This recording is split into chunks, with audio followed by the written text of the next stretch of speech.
হৃদয় একজন লেখক এবং গবেষক। পুরনো গ্রন্থ এবং রহস্যময় ঘটনার প্রতি তার এক অদ্ভুত টান। শহরের এক লাইব্রেরিতে কাজ করতে গিয়ে শুনেছিল এক অদ্ভুত বইয়ের কথা। একটি বই যা নাকি পড়লেই তার পাঠকের জীবনে কিছু না কিছু অদ্ভুত ঘটনা ঘটে। তথ্যের খোঁজে সে পৌঁছে যায় অজানা এক গ্রামে। গ্রামটি নির্জন, জনবিরল। সেখানে গেলে স্থানীয় মানুষ তাকে এড়িয়ে চলে। শুধু এক বৃদ্ধ জানায়, যদি তোমার এই বই খোঁজার খুব শখ থাকে তবে গ্রামের শেষ প্রান্তের সেই বাড়িতে যাও। কোন বাড়ি? বৃদ্ধ বলল, মৃত্যুর বাড়ি। এই কথা শুনে প্রথমে হৃদয়ের শরীর শিউরে উঠল, কিন্তু তার কৌতূহল তাকে ওই বাড়ির দিকে নিয়ে যায়। বাড়িটি ভাঙাচোরা, আগাছায় ঢাকা, দরজায় তালা নেই। বাড়ির চারপাশে এক ধরনের অদ্ভুত নিস্তব্ধতা। ভিতরে প্রবেশ করতেই এক ঘিনঘিনে গন্ধ, যেন বহুদিন কিছু পচে আছে সেখানে। তবে এই গন্ধের মাঝেও হৃদয়ের চোখ পড়ে একটি কাঠের সেলফে রাখা ধুলোমাখা বইয়ের উপর। বইটি হাতে নেওয়া মাত্রই যেন ঘরের বাতাস ভারী হয়ে যায়। দূর থেকে কারো নিঃশ্বাসের শব্দ যেন স্পষ্ট শোনা যাচ্ছে। হৃদয় সেদিন রাতে সেই বাড়িতেই থাকার সিদ্ধান্ত নেয়। ঘরের এক কোণে শুয়ে সে বই পড়তে শুরু করে। বইয়ের পাতায় এক অদ্ভুত গল্প লেখা। এক ধনী জমিদার, তার স্ত্রী এবং এক চাকরের অসম প্রেমের কাহিনী। প্রেম প্রকাশ হওয়ার পর চাকরকে নির্মমভাবে হত্যা করা হয়, আর সেই হত্যার প্রতিশোধ নিতে চাকরের আত্মা আজও বাড়িতে ঘোরে। হৃদয় পড়তে পড়তে ক্লান্ত হয়ে ঘুমিয়ে পড়ে, কিন্তু হঠাৎ মাঝরাতে তার ঘুম ভেঙে যায়। মনে হয় ঘরের ভিতর কেউ হেঁটে বেড়াচ্ছে।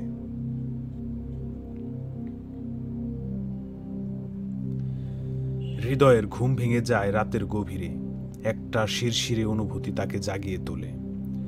ঘরের ভেতর হালকা বাতাস বইছে, অথচ জানালা দরজা সব বন্ধ। তার বুকের ভেতর কাঁপন ধরিয়ে দেয়। পায়ের শব্দ, যেন ভারী বুটের মতন কেউ ধীরগতিতে হেঁটে বেড়াচ্ছে। সে চোখ মেলে তাকায়। ঘরের কোনায় রাখা আলমারি থেকে কিছু একটা হালকা নড়ছে। ভয়ে গলা শুকিয়ে যায় হৃদয়ের। ব্যাগ থেকে টর্চ বের করে আলো ফেলল, কিন্তু সেখানে কিছুই নেই। একটা দীর্ঘশ্বাসের মতো শব্দ শোনা যায়। হঠাৎ বইয়ের পৃষ্ঠা আপনা আপনি উল্টাতে থাকে।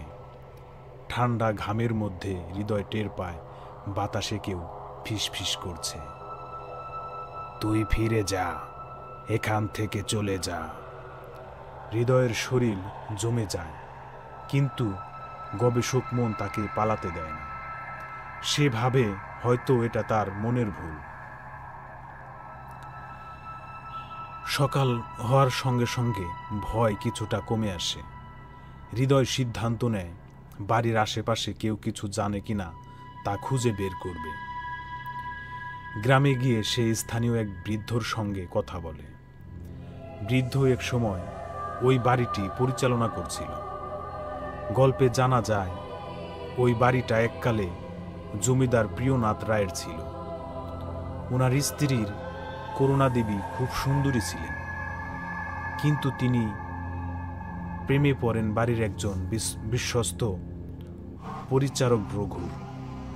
জমিদার সেটে জেনে যায়। রঘুকে পিটিয়ে মেরে মাটি চাপা দেওয়া হয়। করুণা দেবীকে অন্ধকার ঘরে বন্দি করে রাখেন এবং কিছুদিন পর তারও মৃত্যু হয়।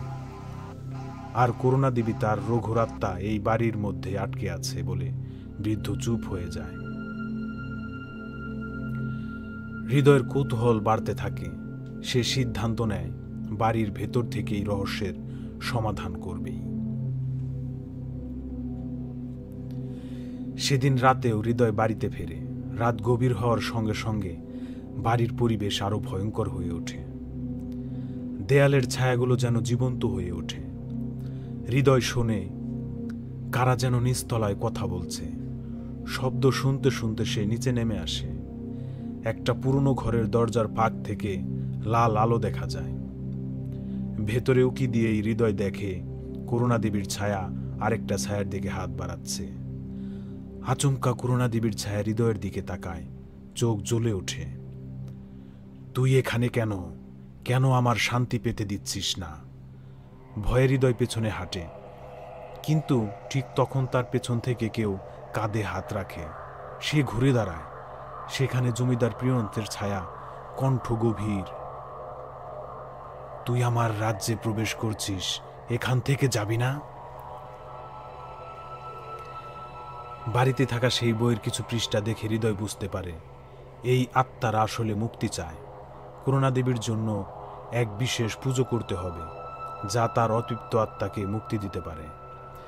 কিন্তু ঠিক সেই মুহূর্তে হৃদয়ের সামনে করুণাদেবীর আত্মা ও জমিদারের আত্মা একে অপরকে আক্রমণ করে। পুরো বাড়িটি কাঁপতে থাকে। হৃদয় নিজের জীবন বাঁচাতে ছুটে পালাতে শুরু করে।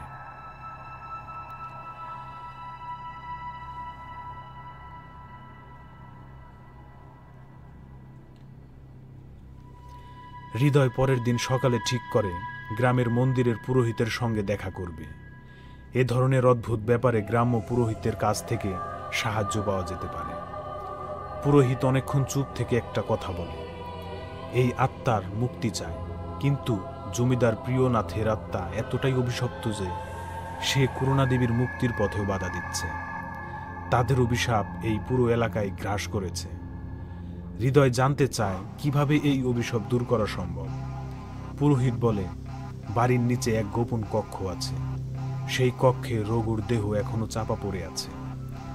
রঘুর শেষ কৃত্য সঠিকভাবে সম্পন্ন করা হলে করুণাদেবীর আত্মা শান্তি পাবে, কিন্তু জমিদারের আত্মাকে বশ করতে হবে এক প্রাচীন মন্ত্রের সাহায্যে। পুরোহিত হৃদয়কে সতর্ক করে দেয়, তুই যদি ব্যর্থ হোস তবে তোর প্রাণ বাঁচানো সম্ভব হবে না, আত্মারা তোকে ছাড়বে না। হৃদয় বাড়ির মেঝেতে বিভিন্ন জায়গায় খুঁজতে থাকে। পুরনো নকশা দেখে সে বুঝতে পারে বাড়ির নিচে একটা ভূগর্ভস্থ কক্ষ রয়েছে। বাড়ির মধ্যবর্তী লম্বা বারান্দার এক কোণায় একটা ঢাকনা সাদৃশ্য মেঝে আবিষ্কার করে।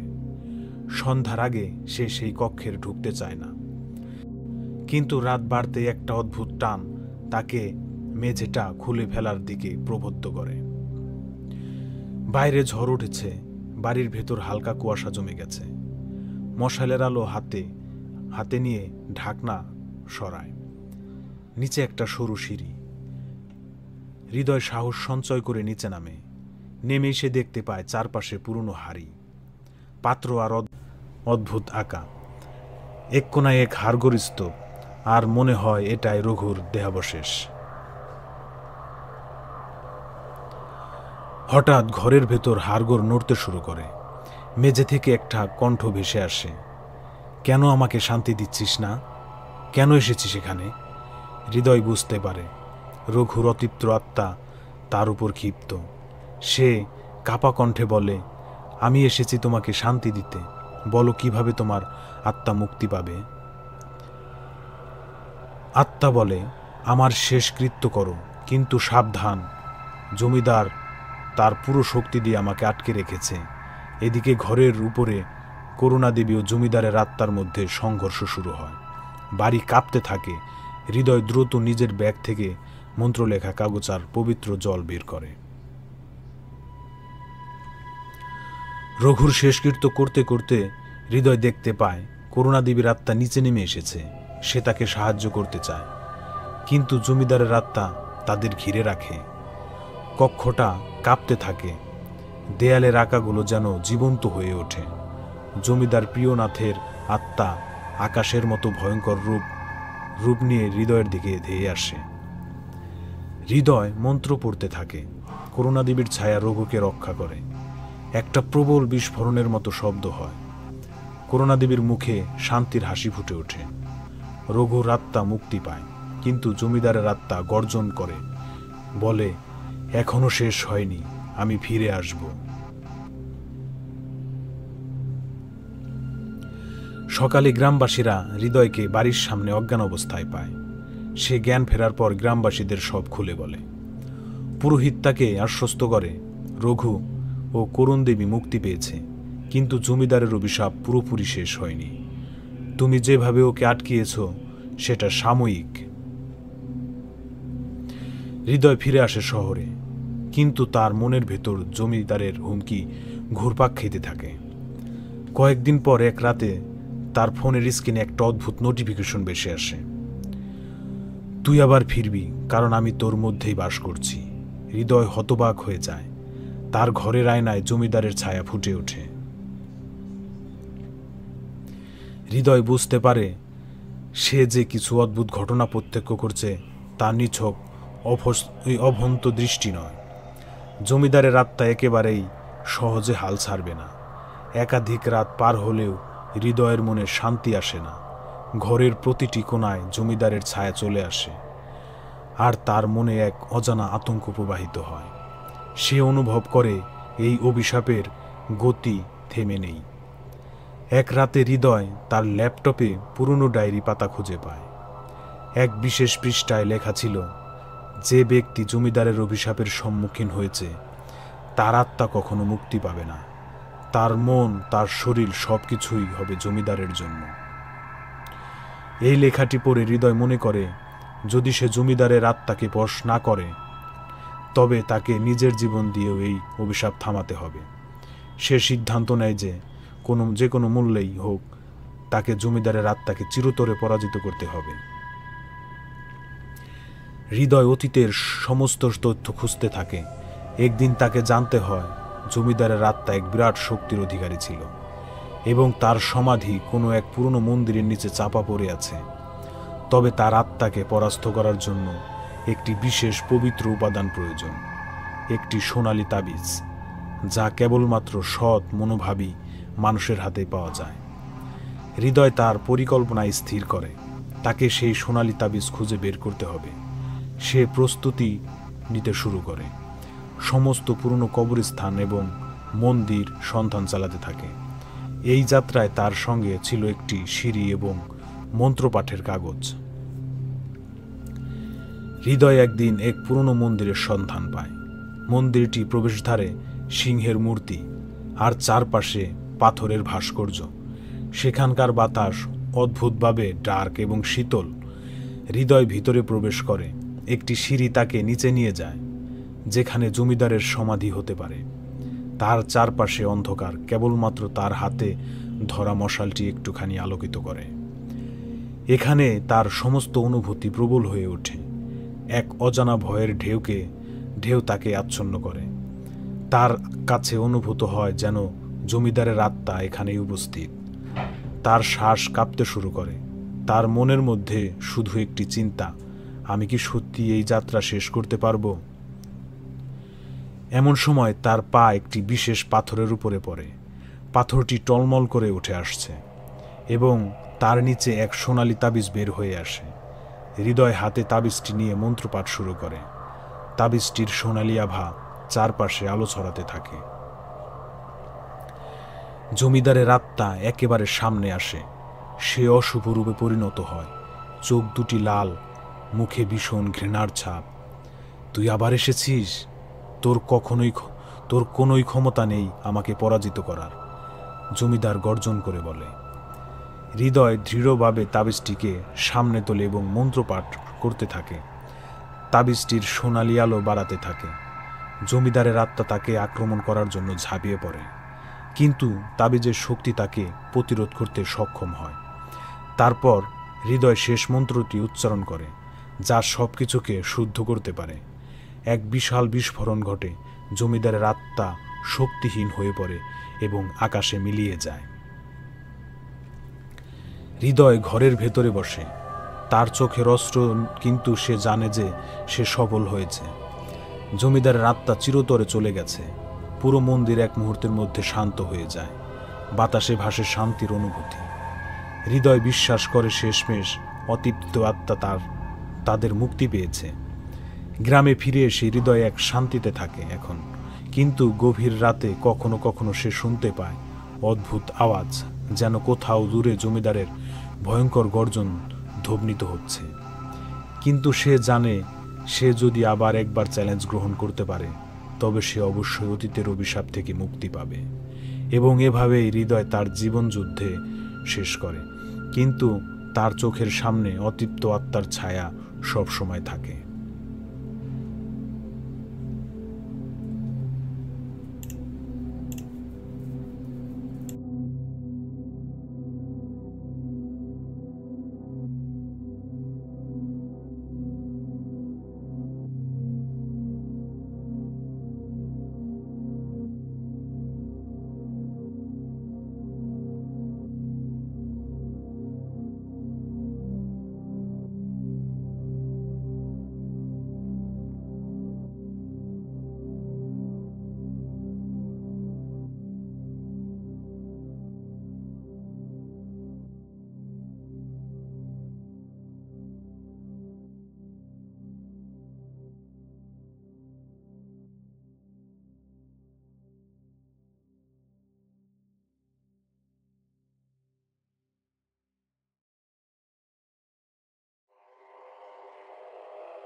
মধ্যরাতে শহরের সবচেয়ে পুরনো হাসপাতালের লাশের ঘরের কাছে কিছু অদ্ভুত ঘটনাবলী ঘটতে শুরু করেছিল। রুমির মতো তরুণ চিকিৎসক, যিনি নতুন চাকরিতে যোগ দিয়েছেন, একদিন সঙ্গীদের সঙ্গে লাশের ঘরের দিকে যেতে বাধ্য হন। সেখানে কাজ শুরু করার পর থেকে তিনি অস্বাভাবিক কিছু অনুভব করতে থাকেন। এই হাসপাতালের লাশের ঘরটি অনেকের জন্য একটি অন্ধকার ভয়ঙ্কর জায়গা, কিন্তু রুমি সেই ভয়কে অপেক্ষা করতে চেষ্টা করে। রুমি যখন লাশের ঘরের দরজা খুলে ঢুকলেন, তখন ভিতরে এক অদ্ভুত শীতলতা অনুভব হয়, যদিও সেখানে কোনো এসি বা তাপমাত্রা নিয়ন্ত্রণ ছিল না। তবু সেখানকার বাতাসে এক ধরনের অজানা ঠান্ডা ছিল। রুমি প্রথমে এই বিষয়টি অপেক্ষা করেন, কারণ তিনি নিশ্চিত ছিলেন যে এটি কেবল তার মনে হচ্ছিল। তবে সে রাতে তার অনুভূতিগুলি আরো তীব্র হতে থাকে। সে দেখতে পায় কিছু লাশের অদ্ভুত পরিবর্তন ঘটছে, যেমন তাদের চোখগুলি কখনো কখনো একটু খুলে যায় অথবা শরীরটি একটু নড়াচড়া করে।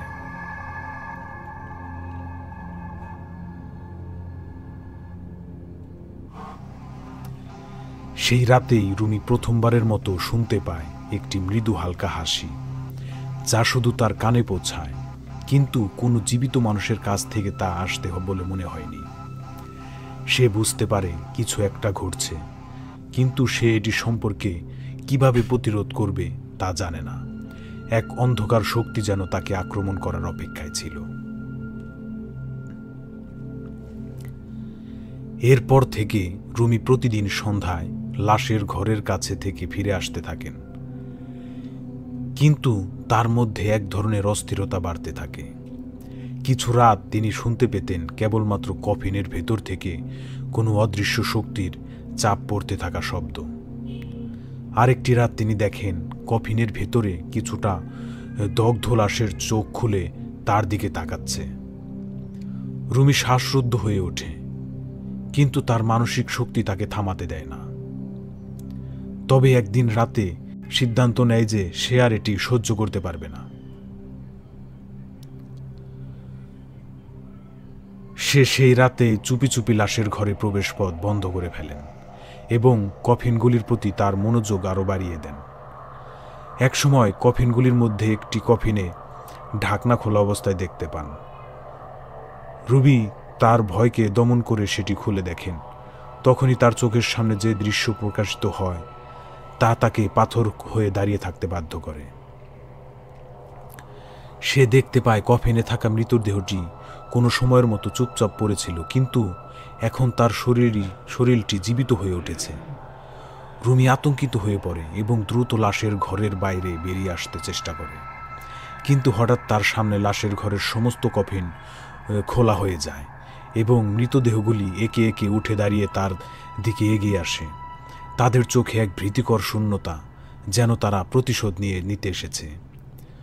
রুমি বুঝতে পারে এটি কোনো সাধারণ ভূত নয়, এটি সেই হাসপাতালের পূর্ণ ইতিহাসের অংশ। এখানে বহু বছরের পুরনো মৃত্যুর রহস্য লুকানো আছে। কবরস্থানের ভূতরা যারা কখনো শান্তিতে নেই, তারা এই লাশের ঘরে বারবার ফিরে আসে। যতই রুমি চেষ্টা করছিল ততই ভূতগুলি আরও নিকটে আসছিল। একে একে তারা ঘিরে ফেলে, আর রুমি অনুভব করে তার সারা শরীরের অস্বাভাবিক ঠান্ডা অনুভূতি হচ্ছে। সে অজ্ঞান হয়ে পড়ে। তার পরের দিন সকালের যখন জ্ঞান ফিরতে পায়, তখন সে আবিষ্কার করে সে নিজেই লাশের ঘরে এক নতুন ভূতের অংশ হয়ে গেছে। সেই ঘটনার পর থেকে রুমি আর কোনোদিন শান্তিতে ঘুমাতে পারেনি।